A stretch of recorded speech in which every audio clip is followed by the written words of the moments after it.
Hey, party people. I'm Lia Scholl, pastor of First Friends, and I'm coming to you from my dining room right now. And I'm so grateful that you've taken some time to be with me here today. What if I told you you are enough and you have all that you need? Would you believe me? Would you believe that affirmation? Would you like to? Then be strong and courageous. Do not be afraid, for the Lord your God is with you wherever you go.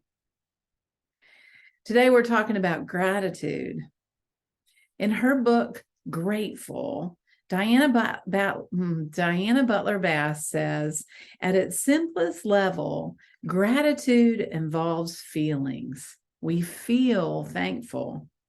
Some event happens, our lost dog comes home, a medical test comes back safe, a new grandbaby is born. We feel grateful. Can we all agree on this? Bass continues, as a feeling, gratitude is more complex than, say, happiness or sadness. Gratitude involves a set of emotional responses that merge with certain circumstances to cause us to feel what we experience as gratefulness. There's something magical about gratitude.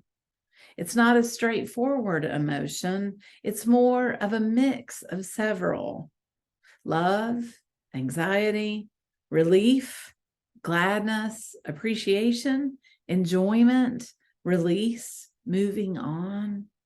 And even more, gratitude can pair with achievement and reward, resolution and satisfaction. Gratitude can contain connection and feelings of awe. Gratitude is dependent on circumstances and encompasses a wide range of emotions. But emotions, as we know, are random, not very predictable, and kind of move like wind through our lives. Emotions can depend on our blood sugar levels or how much sleep we've had, or long-term problems or immediate circumstances. So gratitude, when it's just a feeling, can be fickle, can't it? Feeling grateful isn't enough to make you handwrite a note to your Aunt Edna for thanking her for Thanksgiving dinner. Feeling grateful isn't enough to make you tell the salesperson who helped you purchase your lipstick, thank you. Feeling grateful isn't enough to make you tip your server a few extra dollars. Feeling grateful doesn't always motivate us, and it certainly doesn't convince us to go out of our way to express that gratitude. But practicing gratitude is like feeling grateful with a purpose. Practicing gratitude is a conscious decision that can motivate us to tell the fast food worker that our sandwich, our McRib, is extra good today. Practicing gratitude is a conscious decision that can often make us wave our thanks at the car behind us that just let us in a long line. Practicing gratitude is a conscious decision that can help us seek the best in people and circumstances, just so we can let them know that we are grateful. I'm serious about this, folks. Think about how frustrated you get on a regular basis. Now, what would you say if I told you that frustration is a habit?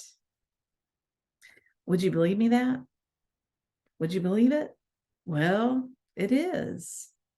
And gratitude can be just as much of a habit as your frustration is. We can build the muscle of gratitude. But sometimes it's difficult to be grateful, isn't it? So here we are with gratitude as an emotion and gratitude as a practice, and we've mostly considered thankfulness as a solitary thing that I do. Would you believe me if I told you that gratitude was never solitary? Diana Butler Bass says, gratitude is always accompanied with a preposition. Imagine yourself borrowing a beach house in the winter. You wake up early, you walk out onto the beach, and suddenly you're overwhelmed with gratitude for the beach, to the friend who loaned you the house, to God for creating this beautiful place. Suddenly, you've created a whole community around you, a community of gratitude. Gratitude is never solitary. Every time we practice gratitude, we invoke a community. We are grateful to something, the universe, God, another person, another thing. And remember, gratitude is a muscle, a habit. And if we practice it in the good times, it can come to our aid in the bad times. Maybe your muscle isn't that well built yet. Maybe if we practice together, we can all strengthen that muscle. Now, let me be clear. We don't just practice gratitude to feel better or to make others feel better. Quaker pastor Matt Boswell says, gratitude should connect us to others.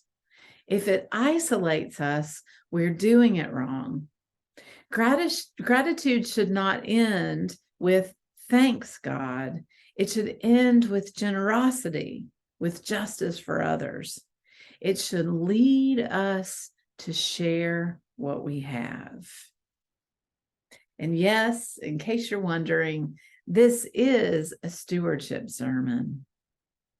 If we define stewardship broadly, it is taking care of the things, the people, the everything that's around us. It is taking care of the world in small bits and in large bits.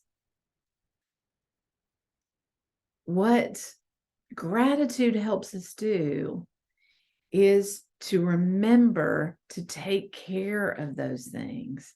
Gratitude as a feeling reminds us how special those things around us are, and gratitude as a practice reminds us how important it is to care for those things as they are. So gratitude leads us into generosity. It leads us into stewardship.